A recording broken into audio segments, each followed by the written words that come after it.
চীনের মধ্যস্থতা একটা অ্যারেঞ্জমেন্ট স্বাক্ষরিত হয়েছিল। চীনের ফরেন মিনিস্টার বাংলাদেশে এসেছেন, উনি মিয়ানমারে গেছেন, শেষে বাংলাদেশে একটা চুক্তি স্বাক্ষর করে এটাকে বাইল্যাটারাল একটা প্রবলেমে পরিণত করে।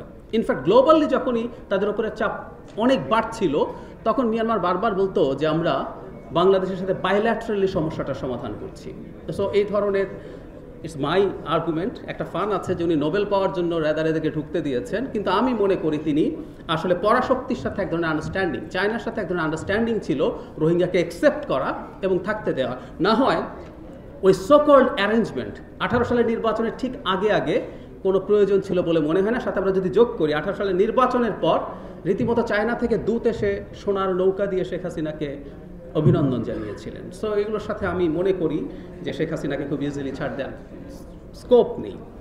জঙ্গিবাদের উত্থান এবং সেটা দমনে তার খানিকটা সাফল্য আছে বলে বলা হয়েছে এই বইতে। আমি অ্যাগ্রি করি বাংলাদেশে জেনেরিক জঙ্গিবাদ আছে, কিন্তু শেখ হাসিনা নিজে জঙ্গিবাদ তৈরি করার চেষ্টা করেছেন।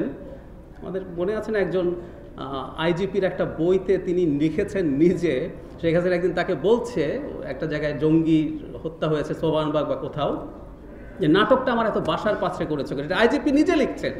সো আওয়ামী লীগ জঙ্গিবাদ নিয়ে নাটক তৈরি করেছে তার ক্ষমতায় থাকার ন্যারেটিভটাকে অ্যাস্টাবলিশ করার জন্য।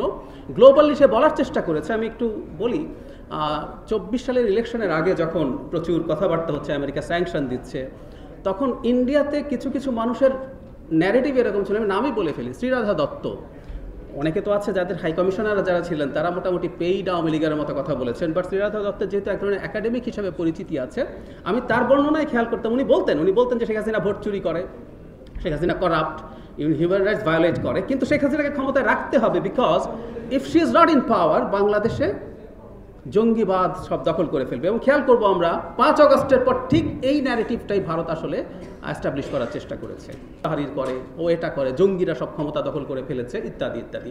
সো শেখ হাসিনার একটা সুপরিকল্পিত বিষয় ছিল এই জঙ্গিবাদ নিয়ে, এটা আমি মনে করি। আমি আর বেশি বাড়াতে চাই না, শেষ অংশে একটা জিনিস একটু বলতে চাই। উনি তো বিএনপির ইনসাইডার ছিলেন, আমি বিএনপি মহাসচিব আছেন, আমি বিএনপিকে প্রায় একটা কথা বলি, বাংলাদেশ কম্বোডিয়া কেন হয়ে যায় নাই, কারণ বাংলাদেশে বিএনপি ছিল। আমি একটু ব্যাখ্যা করি। 13 সালে ক্যাম্বোডিয়ান রেস্কিউ পার্টির কাছে এত টাফ কম্পিটিশন ফেস করার পর হুন সেন ডিসাইড করলেন এই পার্টিগুলোকে ধ্বংস করে দিতে হবে, অ্যান্ড হি বিকেম সাকসেসফুল। সেই ভেঙে যাওয়ার কারণে যেটা হয়েছে, এরপর উনি আর চ্যালেঞ্জড হন নাই, 18 সালে হন নাই, 23 সালে হন নাই, ছেলের হাতে ক্ষমতা দিতে পেরেছেন। বিএনপি ক্রমাগত চাপ তৈরি করে গেছে বলেই শেখ হাসিনা ক্রমাগত দুর্বল হয়েছেন এবং ব্লিড করেছেন। এই bleeding is important. How democracies die বইটার উদাহরণ আছে এখানে, যে এখন তো আর কোনো মিলিটারি ডিক্টেটরের হাতে না, ইলেক্টেড লোকজনের হাতে আসলে শেষ পর্যন্ত ডেমোক্রেসির মৃত্যু হয়। ওখানে একটা কথা খুব সুন্দর আছে বইটাতে, সেটা হচ্ছে এখন ডেথ বাই 1000 কাটস, মানে হঠাৎ করে মারাত্মক আঘাত না, ছোট ছোট কাট হতে হতে হতে হতে ব্লিডিং হতে হতে হতে ডেমোক্রেসি মারা যায়। ঠিক একইভাবে আমি বলছি বিএনপি ক্রমাগত আওয়ামী লীগের শরীরে কাটস তৈরি করে গেছে এবং তাতে আওয়ামী লীগ দুর্বল হয়েছে। কিন্তু আমি একটা জিনিস জানতে চাই, সেটা হলো, এটা আমি খোঁজার চেষ্টা করেছি, খুব গভীরভাবে পড়া হয়নি বলে হয়তো পাইনি, থাকতেও পারে। সেটা হচ্ছে বিএনপির কি এই সময়টাতে কোনো রকম কোনো ব্যর্থতা ছিল? বিএনপি কি আর কিছু করতে পারতো? Despite all the way they try to challenge Sheikh Hasina, এর বাইরে কি আরও কিছু করার ছিল? ওর যেটা করতে পারলে হয়তো এই রেজিমটাকে আরও বেশি চ্যালেঞ্জ জানানো যেতে পারতো, হয়তো তার পতন আরও আগে নিশ্চিত করা যেত। উনি যেহেতু একজন ইনসাইডার, অন্যান্য বইগুলোতে এটা অনেক বেশি আছে, এটাও খানিকটা মিস করেছি বলে মনে হয়।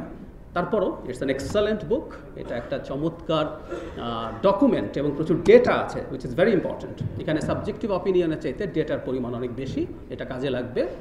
এটা আমাদের নিশ্চিতভাবেই ভবিষ্যতের জন্য, গবেষকদের জন্য এই সময়টাকে প্রিজার্ভ করে।